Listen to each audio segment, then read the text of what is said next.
ತೆಂಗಿನ ತೋಟದಲ್ಲಿ ಬೆಳೆದಿದ್ದೀರಾ ನೀವು ಬೀನ್ಸ್ನ? ಏನು ಇಳುವರಿ ಎಲ್ಲ ಪರವಾಗಿಲ್ವಾ? ಗಿಡ ಚೆನ್ನಾಗಿ ಬೆಳೀತೈತಾ? ಹೆಂಗೆ ಬಿಸಿಲು ಎಲ್ಲ ಯಾವ ಥರ ನೀವು ನಿವಾರಣೆ ಮಾಡ್ತೀರಾ? ಈಗ ಹಾಂ ನಾನು ತೆಂಗಿನ ತೋಟಕ್ಕೆ ನೀರು ಬಿಡ್ತಾ ಇಲ್ಲ. ಹಾಂ ಯಾಕೆ ಅಂತಂದ್ರೆ ಹಾಂ ಬೀನ್ಸಿ ಬಿಡ್ತಾ ಇದಲ್ಲ, ಹ್ಞೂ ಅದೇ ತೆಂಗಿಗೂ ಆಗುತ್ತೆ. ಓ ಹಂಗೆ. ಆಯ್ತಾ?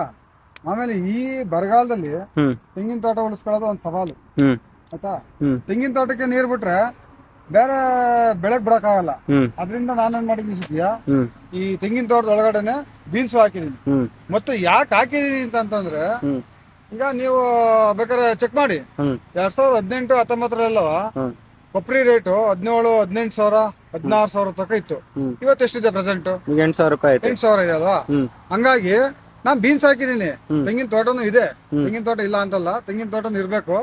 ಅದ್ರೊಳಗಡೆ ಬೀನ್ಸ್ ಹಾಕಿನಲ್ವಾ, ಇವತ್ತು ತೆಂಗಿನ ತೋಟದಲ್ಲಿ ಲಾಸ್ ಆಗಿರ್ಬೋದು ನನಗೆ. ಹ್ಮ್. ಆದ್ರೆ ಬೀನ್ಸ್ 150 ರೂಪಾಯಿ ಕೆಜಿ ನಮ್ಮ ತೋಟದಲ್ಲಿ ಬಂದು ತಗೊಂಡೋಗ್ತಾರೆ.